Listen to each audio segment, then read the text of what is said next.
full rewritten sci-fi story featuring the BTS. The Grand Assembly Hall of the Interstellar Concorde feels like an oversized, floating fishbowl.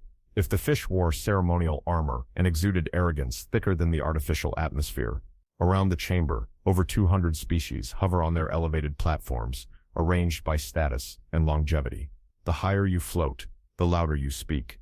The Earth delegation, naturally, hovers barely a few inches above the polished floor, an unspoken reminder of their status near the bottom of the galactic hierarchy.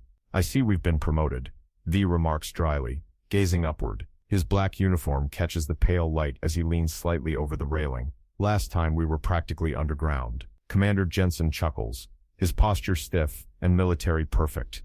"Give it a century, we might earn a telescope-level platform." The human delegation, 6 individuals in crisp Earth Alliance uniforms, stand with casual poise. No extra limbs, no glowing appendages, no pheromone pulses, just humans, standing defiantly unimpressive in a room of extravagantly evolved species. It's their nonchalance that unnerves the others more than anything else. Suddenly, the chamber dims as Supreme Arbiter Zarl descends from the apex. Glimmering tentacles perform a ceremonial gesture that no one really understands but everyone pretends to. 8 crystalline eyes blink in sequence, a cosmic greeting perhaps, before settling on the Earth platform. The delegation from planet Earth is acknowledged, the translator says, in a voice that sounds like gravel poured through a synthesizer. Though one wonders why they continue to attend, given their species' minimal impact on galactic affairs. V steps forward, smiling just enough to show a few too many teeth, an expression that unsettles several species nearby. "We're thrilled to be here, Supreme Arbiter." Humanity values the act of showing up, especially when nobody expects it. Keeps things interesting. A ripple of murmuring spreads across the chamber. The gelatinous flarns retract their sensory stalks. The metallic chirps of the Vaspian delegation vibrate with disapproval. Vive continues brightly. "We've got a matter of interstellar security. Something about raiders along the Orion frontier. Thought you might want to know." The Arbiter's tentacles stiffen slightly. The Concorde has reviewed these reports and considers them exaggerated. "Funny how threats don't shrink just because you ignore them," Jensen mutters under his breath. The Vaspian ambassador clicks their wings in disdain. The humans continue to evaluate danger through primitive instincts. They see predators behind every asteroid. Laughter rolls through the chamber, some clicking, some humming, some eerily digestive. The ambassador from the Sikhs Confederation, whose 17 brain lobes give them too much to say and no filter, speaks next. The Orion events represent isolated resource acquisitions by a developing culture. Only humans interpret this as raiding. Ray's smile fades slightly, now sharper. 6 colonies destroyed, populations captured. That's not resource acquisition, that's extermination. The Zarvash are expanding per their evolutionary instincts, says High Elder Ku of the Lumian Collective, ever neutral but always judging. Perhaps, if humans better understood the complex socio-ecological, we understand them just fine. V cuts in, his voice steely. The Exar Kavash don't expand. They hunt. A stunned silence falls over the chamber. Even the floating translators hesitate. The Arbiter slowly performs another ritual gesture. The Concorde acknowledges Earth's concerns, but sees no evidence requiring military action. The Zarvash have not reached any core member worlds. Jensen leans toward V and mutters, "Translation. They don't care until the threat hits someone important." The council chamber shifts into a wave of layered arguments. A diplomat from the Sikhs Confederation speaks next, their 17 brain lobes flickering with what they believe is wisdom. These events, they announce, represent nothing more than isolated incidents of resource acquisition by an emerging species. The humans, bound by outdated instincts, perceive these as threats. How quaint. V keeps his posture relaxed, though his eyes sharpen. 6 destroyed colonies and thousands captured. Call it what you like. We call it what it is. Extermination. The Lumian High Elder glides forward, glowing softly in fluctuating pastel hues. Their voice carries the usual gentle superiority. Perhaps if humanity better understood the sociological and evolutionary dynamics at play. "Oh, we understand their nature just fine." V cuts in again, his tone losing all pretense of politeness. "The Exar Kavash don't migrate, they consume." A hushed silence falls across the chamber, the kind that makes even non-empathic species feel tension in their bones. The Supreme Arbiter's tentacles, perform another intricate gesture. The translation matrix stutters slightly before continuing. The Concorde acknowledges Earth's concern. However, we find no justifiable evidence to warrant military involvement. The Zarvash have not yet threatened core Concorde systems. Jensen leans close to V again, meaning they'll do nothing until it's their own homes burning. You're catching on fast. V murmurs back, eyes still on the chamber. A Suffrix delegate, unfortunately close enough to overhear, chimes in. Perhaps your species could redirect this irrational fear into more productive expressions. Interpretive kinetic arts are said to soothe excess adrenaline in primitive species. V doesn't respond immediately. Instead, he straightens his stance, and the subtle shift in his expression causes several empathic species nearby to glance away, pretending sudden interest in the architecture. The Earth delegation formally requests Concorde action against the Exar Kavash. V declares. Request noted, the Supreme Arbiter says flatly. The Concorde will revisit this in the next standard cycle. That will be approximately 6 of your Earth years. The chamber moves on. Discussions about luxury taxes on Balgi silk replace the urgent matter of genocide. The Earth delegation turns and begins to leave. Well then, V mutters under his breath, his usual warmth gone cold. I suppose we're moving to Plan B. You just had to stir the nest, didn't you? Says Science Officer Powell, as the team reaches their modest quarters, 1 floor above the maintenance tunnels, 1 floor below Dignity. What would you prefer? V replies, tossing his uniform jacket over a chair. More groveling? We've tried diplomacy for 2 years, Jensen says, sitting on the edge of a metal bunk. Time for something less polite, something reckless, Powell grumbles, which probably gets us expelled, if not executed, or both. Intelligence Officer Rees adds cheerfully. He activates a privacy shield, and the air around them ripples with light. But what we're doing is far worse. His grin widens.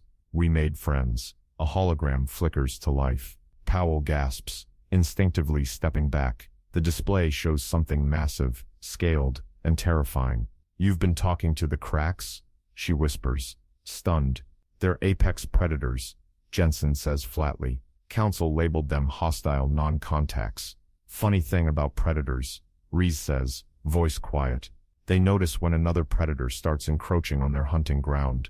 The holographic display illuminates the cramped room, and the image makes Powell instinctively step back. A towering figure dominates the screen, 8 feet tall, covered in naturally grown armor, spines along its back, a jaw that could probably crush a steel beam. But what's more terrifying than its appearance is the intelligence gleaming in its amber eyes. You've been talking to the cracks? Powell asks, her voice rising. Rees nods. 6 months ago, they reached out to us. Why would they do that? She demands. Because they noticed us preparing for war. Rees explains calmly, folding his arms. They've been watching the Exar Kavash too. The cracks are worse. Powell snaps. Everyone knows that. They're monsters. That's a myth, Rees counters. Council assessment is based on a single incident. 2 centuries ago, a Lumian research ship trespassed in their breeding grounds and started collecting specimens. The cracks retaliated. They applied for Concorde membership 4 times, Jensen adds, leaning against the wall, rejected every time because they weren't civilized enough. The display shifts to ceremonial footage. More cracks appear, engaged in what looks like a ritual. Their movements are precise, synchronized, almost graceful. But they eat raw meat, Powell protests. So do I when I order sushi, V replies with a dry grin. They're carnivores, not monsters. Rees adds. They hunt non-sentient prey. They follow strict codes of honor in combat. The Exar Kavash, on the other hand, target intelligent life. They consume thinking beings because they believe it gives them power. Another image appears. A star map. Territories are marked, glowing borders, indicating conflict zones. Look here, says Rees, pointing. Crack's territory is right next to both human space and where the Exar Kavash are expanding. They've been holding the line alone for months, while the Concorde sits around debating silk tariffs. So what did we do? Powell asks, realization dawning. We made an alliance, Vash confirms. They provide strength. We offer technology and political recognition, and together, we've been preparing, not for if the Kavash reach us, but when. Powell shakes her head slowly. The council will lose their minds. That's why we didn't tell them, Jensen says, his voice matter of fact. Better to ask forgiveness than wait 6 years for permission, while our colonies burn. Vash's expression turns serious, more steel than smile. They call us naive for trusting savages. But what they don't understand is that we humans recognize the difference between appearance and intention, between those who kill with honor and those who speak peace while permitting genocide. Reese taps the controls again. A new image fills the display. Humans and cracks working side by side in a desert outpost, building integrated tech systems. The Exar Kavash have never faced a unified defense, he says. They pick off isolated worlds, but they won't be ready for us. And the council? Powell asks quietly. They have no idea what's coming, Jensen says. They'll find out soon enough. Vash adds. His voice is calm, but there's a spark behind his eyes, a silent promise of reckoning. Suddenly, the emergency siren blares, cutting through the tense silence. Red lights pulse along the walls. 3 a.m. Earth time. Reese mutters, grabbing his gear, right on schedule. Commander Jensen shrugs into his jacket, half awake. That didn't take long. Vash checks the incoming alert. 2 weeks and 3 days since we made the alliance. I had 3 days in the betting pool, Reese says, not sounding pleased. Powell scans the data. Her face pales. They hit Lumia Prime. That's not a colony. That's one of the founding members. They're not just raiding, Vash says grimly. They're sending a message. The council has no idea, Powell says slowly, staring at the growing emergency report. No clue at all what's coming. Oh, they'll find out. Vash, steady. His eyes stay fixed on the display, watching as the data stream updates. And they won't be ready. The sirens echo louder now, signaling station-wide alerts. Sleepy diplomats rush through the corridors, robes half-fastened, appendages missing decorations, panic outweighing protocol. The normally structured halls of the Concord station descend into chaos. The human team pushes through the crowd with ease, gravity-adapted bodies moving like tanks among delicate alien species evolved for softer worlds. They reach the grand chamber. It's unrecognizable.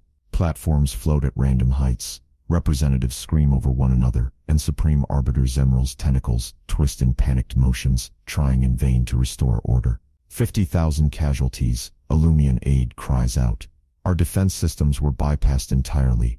Communications severed from the southern continent. The High Elder of the Lumian Collective, once the picture of calm superiority, now trembles visibly. Their skin flashing in sickly shades. They struck without warning. They knew exactly where to hit.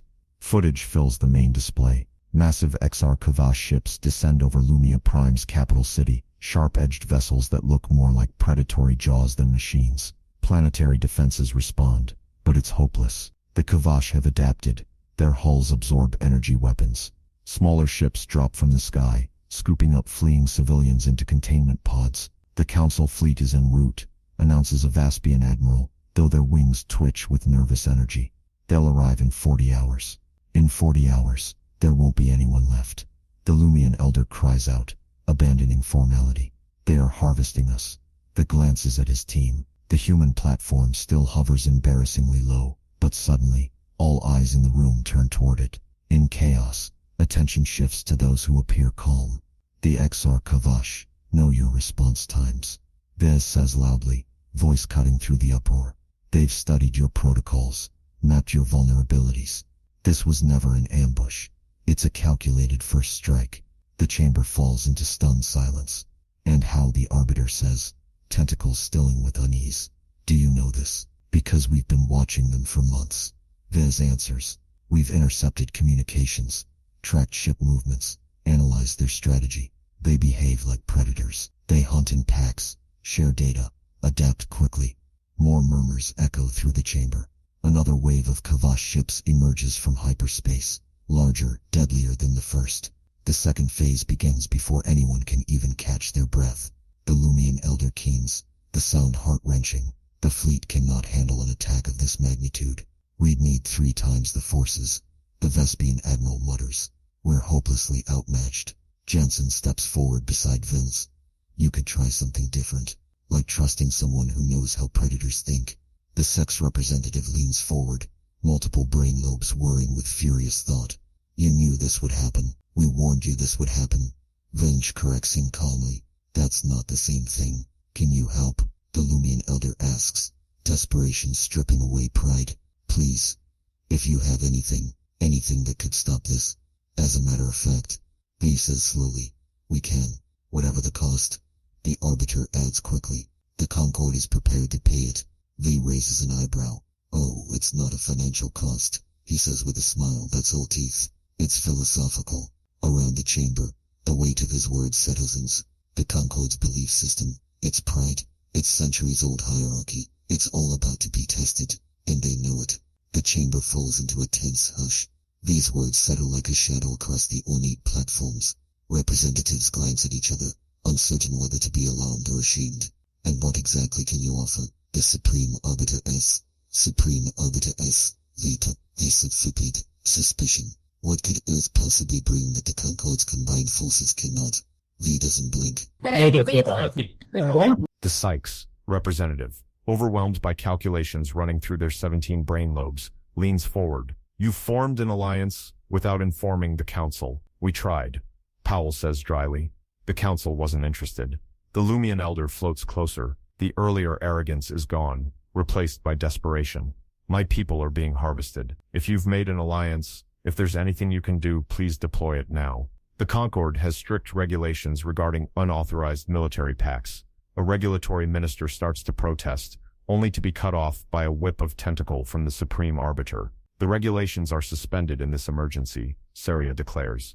Ambassador V, what can Earth offer? D stands still for a moment, allowing the weight of the moment to breathe. We can deploy a joint strike force in 6 hours. Our ships are already on standby near the border.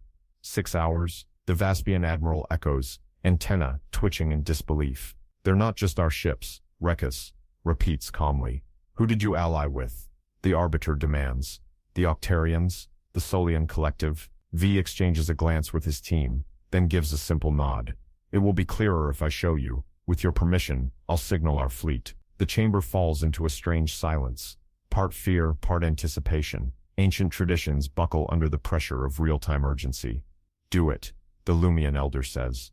Whatever this alliance is, we no longer have time to debate. V activates his communicator. The message is brief, deliberate. Operation Fenrir is go. Repeat, Operation Fenrir is go. Then he looks back at the chamber, eyes glinting with something almost feral. I suggest the Council prepare itself, he says quietly. Our allies tend to make a strong first impression. In the Concord's Strategic Command Center, a panoramic control hub filled with the best military minds from a dozen species, everything slows to a crawl. Dozens of holographic displays flicker to life, showing star charts, fleet movements, defense analytics. Hyperspace rupture detected, shouts the Vaspian tactical officer. Multiple signatures, larger than standard Earth vessels. How many? The Supreme Arbiter demands. 15. No, 20. Correction, 43 ships emerging. Everyone turns to the central display. The void splits open as ships rip through hyperspace. The first wave shows standard Earth Alliance cruisers, sleek, utilitarian, fast. But then the rest emerge. Massive vessels dwarf the Earth ships. Their hulls don't look built. They look grown. Organic armor, scaled surfaces, spined ridges. They move like predators in formation. Those aren't Earth ships, someone whispers. No, the sex representative says, voice shaking. They're Cracks warships. Gasps echo across the command center. Some species even show physical signs of ancestral fear, quills extended, chromatophores, flashing distress patterns, scent glands releasing alarm pheromones. You allied with the Cracks, a stunned diplomat chokes out. You asked for our help, V says, calm and composed. This is our help. My people are being harvested, while we debate protocols, the Lumion Elder says, their voice trembling. The glow of their bioluminescent skin dims further, flickering with hopelessness. Whatever assistance Earth can provide, whatever alliance you've formed, we beg you to act now. The word beg echoes through the chamber like a slap. Every translation matrix confirms it. No diplomatic rephrasing, just raw desperation. The Concord has regulations regarding unauthorized alliances. Another council minister starts, only to be silenced again by a sharp gesture from the Supreme Arbiter. The regulations are suspended, Sorrel declares. This is an emergency. Ambassador V, what can Earth offer? V's expression remains unreadable, the weight of the moment reflected only in the slight tightening of his jaw. A combined strike force, ready to deploy within 6 hours. Vessels are already in position, near the frontier. In 6 hours, the Vaspian admiral says again, as if repetition might change the truth. That's logistically impossible. Your ships can't. They're not just ours, Race interrupts. You'll see, which species did you ally with? The Supreme Arbiter demands. You owe us transparency. We could list names, Jensen adds dryly. But it's more effective to show you. In response, V activates a signal.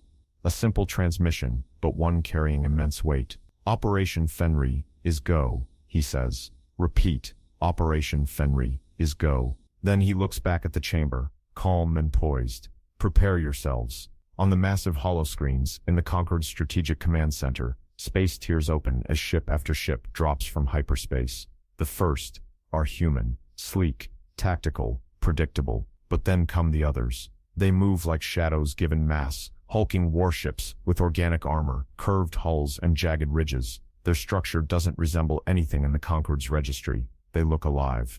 By the stars, someone whispers. The cracks, a Sykes representative confirms. Eyes wide, the humans allied with the cracks. Panic spreads. Diplomatic aides scramble. Alarm pheromones fill the air. Some delegates visibly shiver at the memory of ancient predator instincts hardwired into their species. You've brought monsters here, a Vaspian diplomat cries out. No, Commander Jensen answers, his voice steely. You did. You rejected them, over and over, while welcoming species that digest political rivals. We warned you, Vaspians. You ignored us. The Cracks fleet is hailing us. Communications Officer Powell says. Put them through, Vaspians. Instructs calmly. The central display shifts. The bridge of the Cracks flagship appears, dominated by a towering figure in armor that glints under the ship's pale lighting. 8 feet tall, amber eyes sharp with intelligence. The Cracks fleet commander stares out from the screen. Beside him, a human officer stands calmly, composed, unshaken by the massive predator at his side. This is Fleet Commander Doric of the Cracks Defense Force, the being announces. His voice is a low rumble, like thunder, echoing across steel. We answer the call of our allies. The prey stealers will be eliminated, the human officer adds. Prey stealers? The Arbiter repeats faintly. They hunt for consumption, not survival, the human officer explains. The Cracks see this as an abomination. Commander Doric bares his teeth, not in anger, but in a gesture that might be a smile or a warning. We hunt, we fight, we kill, but we do not harvest sentience like crops. The Lumian elder floats forward, voice cracking. Can you help us? Can you stop the Exar Kavash? Doric's gaze narrows. You rejected our hand in peace. Now you accept our clause in war. We will save your people, not because you deserve it, but because the humans asked, and because this hunt has honor. The Cracks fleet emerges in full formation. 43 warships, dark as obsidian, their hulls patterned in mottled green and black. It's as if the void itself gave birth to them. Designed for camouflage, shaped for survival, they move with an eerie unity. PRX warships, the Sirius representative breathes, all 17 brain lobes, vibrating in terrified harmony.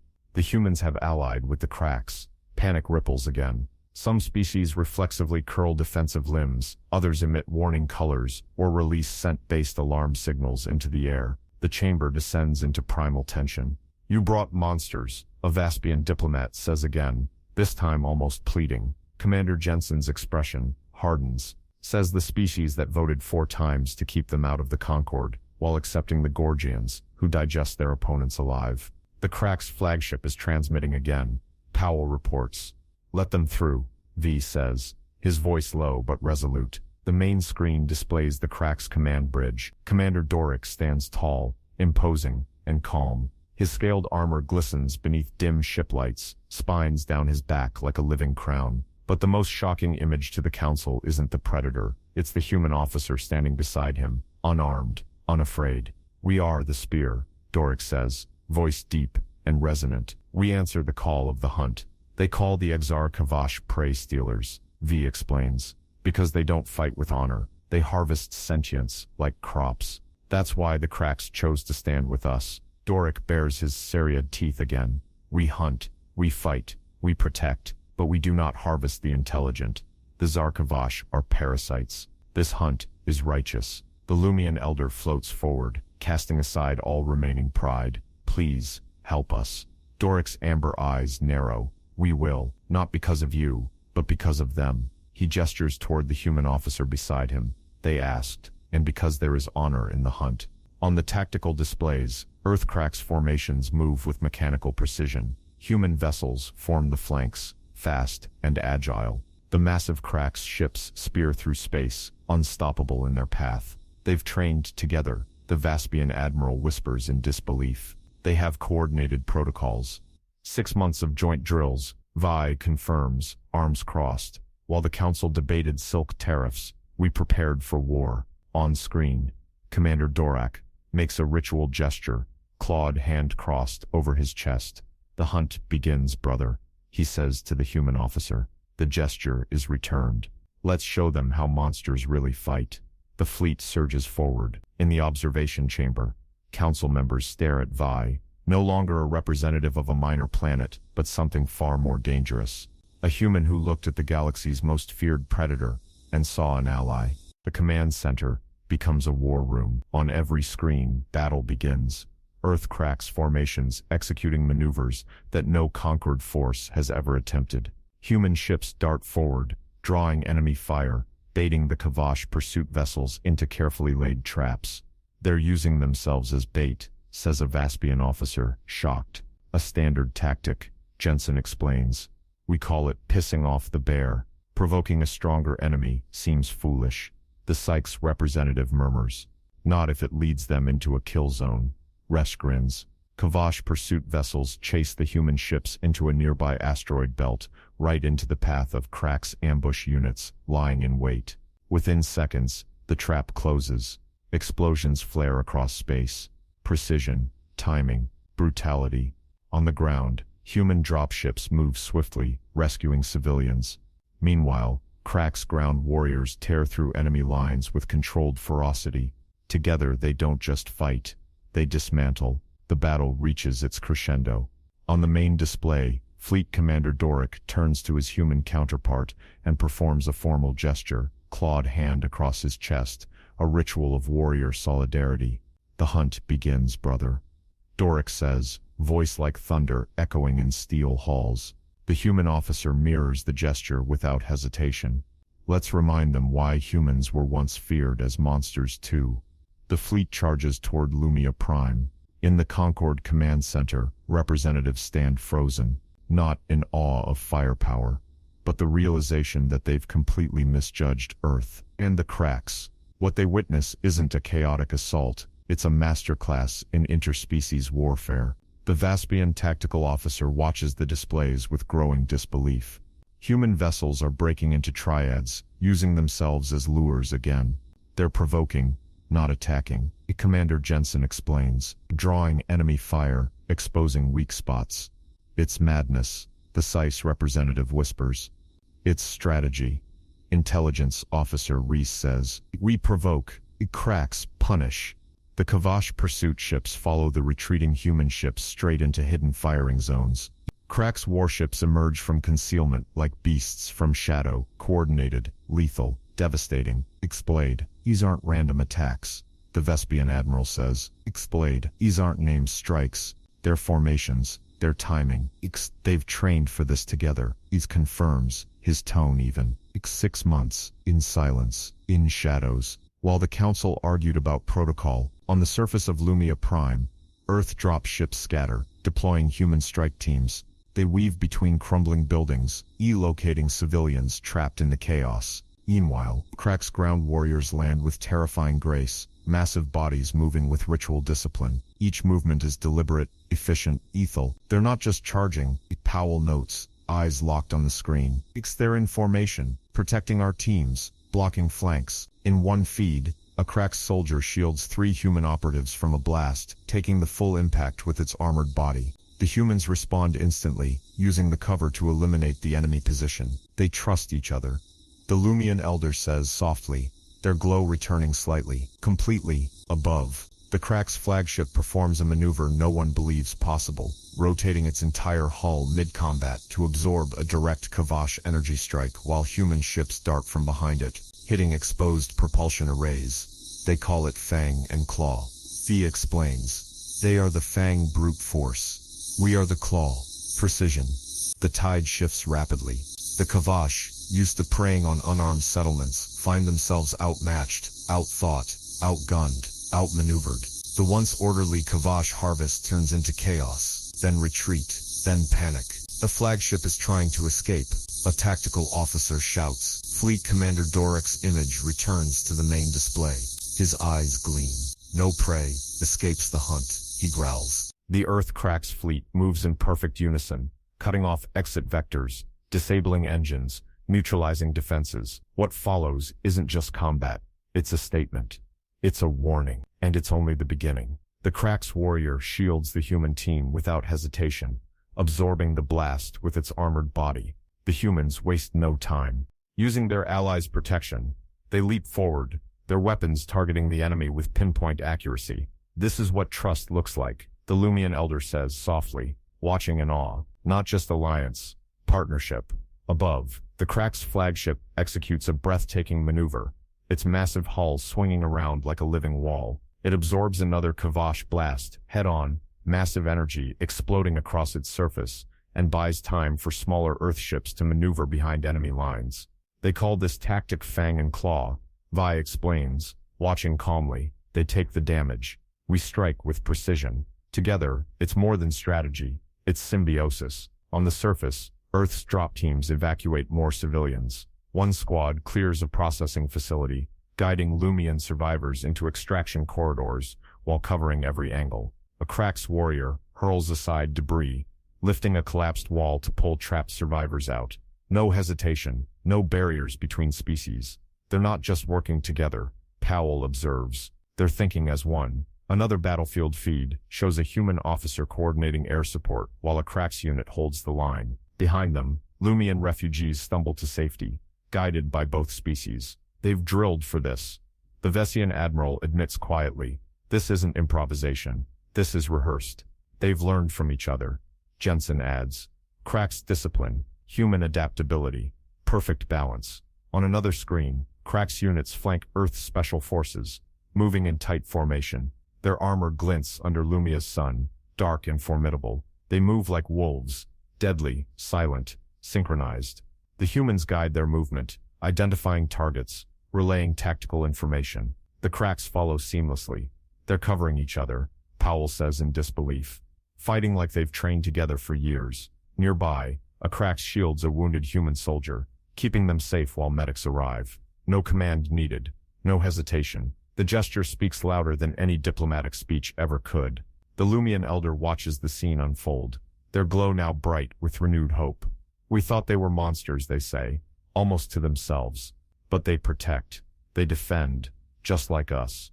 In orbit, the Crack's flagship spins again, repositioning itself to intercept a third Kavash formation. Human ships follow instantly, forming a new strike vector. Energy blasts streak across the void. The battle turns into a rout. The Kavash falter, their patterns break, their ships scatter. The ambush becomes a massacre, calculated, merciless, efficient. The flagship's attempting escape. A technician announces, not happening. Race says flatly. Cracks and human ships close in, cutting off every exit path. The Kavash flagship, once the hunter, becomes the hunted. No prey escapes the hunt. Doric growls again over the comms, the final command echoing through every allied channel. The attack is swift, overwhelming, absolute. The Concorde observation deck, overlooking the docking bays, becomes a silent witness. Council members, once skeptical, even fearful, now stand in stunned silence, watching Earth and Crack's forces return from battle. Through transparent walls, they observe something surreal. Crack's warriors walking beside human engineers, soldiers helping each other disembark, medics tending wounded regardless of species. I still don't understand, the sex representative says, eyes locked on the scene. Why would the Cracks accept diplomacy from humans when they rejected all of ours? Vi stands calmly beside them, arms crossed. Because we didn't approach them as monsters to be tamed. We approached them as equals. The words land like a stone dropped into water, rippling outward, shifting perspectives. The docking bay echoes with the sounds of triumph, not in celebration, but in the quiet coordination of soldiers returning from war. Earth and Crack's troops move side by side, unloading supplies, assisting wounded, exchanging nods of mutual respect. From behind the safety of a transparent barrier, the Concord representatives watch the impossible become reality. I still don't get it, the SAS representative says, trying to make sense of what they're witnessing. The Cracks rejected every diplomatic initiative we ever offered. What did Earth give them that we didn't? V stands with arms crossed, watching a Cracks warrior gently adjust a human medic's gear. We didn't offer them anything, he says simply. We recognized them. The Supreme Arbiter's tentacles curl in confusion. Recognized? As equals, Commander Jensen clarifies. You approach them as primitives to civilize. We approach them as a different kind of civilization. Down below, a human doctor carefully wraps a Cracks soldier's arm in a field bandage. Nearby, a Cracks engineer and a human technician huddle over a shared console, exchanging ideas and gestures like they've done it 100 times. When we first encountered the Cracks, Science Officer Powell explains, our xenoanthropologists didn't compare them to predators. They compared them to ancient Earth warrior cultures, Vikings, Spartans, Maasai hunters, structured, ritualistic, bound by honor. You saw yourselves in them, the Lumian elder says slowly, light pulsing with new understanding. Parts of ourselves.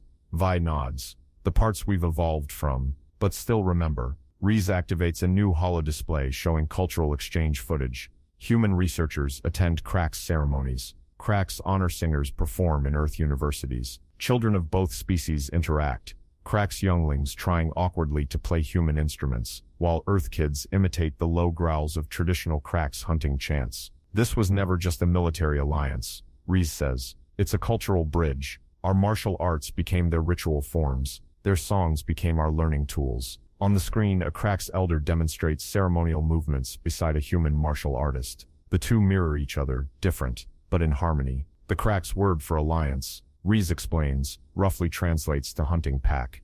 They don't make alliances lightly. In their culture, your allies are a reflection of your own honor, and by treating them with respect, the Sykes delegate murmurs, you earned theirs. Exactly, Jensen says. You looked at them and saw monsters. We saw potential. Below, a human captain and a Cracks commander perform a blade-touching ritual, symbols of mutual warrior respect. It's not a diplomatic handshake, it's a bond. They have a saying, Rees adds. The strongest fang still breaks on stone, but the pack hunts what no lone predator can. In that moment, every council member understands something profound. It wasn't Earth's technology or strategy that changed the tide. It was empathy, recognition, respect. And now, nothing in the galaxy will ever be the same. In the newly reshaped Grand Chamber, everything looks different, both physically and symbolically. The platform assigned to Earth no longer hovers close to the floor. Now, it stands level with the founding members. Even more striking is the massive new platform installed beside it, built to accommodate the towering forms of the Cracks delegation. What once was impossible diplomacy has become a formal alliance. The joint proposal from Earth and the Cracks of Vornai has been accepted, announces Supreme Arbiter Zurl, their tentacles performing a ceremonial gesture with noticeably more respect than before. The rapid response protocol will be implemented immediately. Multi-species defense forces will be formed along all border systems. Vol stands beside the newly appointed Cracks ambassador, Vexus Carr, a figure draped in ceremonial armor, now marked with symbols of diplomatic status. Just weeks ago, such a concept would have been unthinkable. The hegemony is pleased.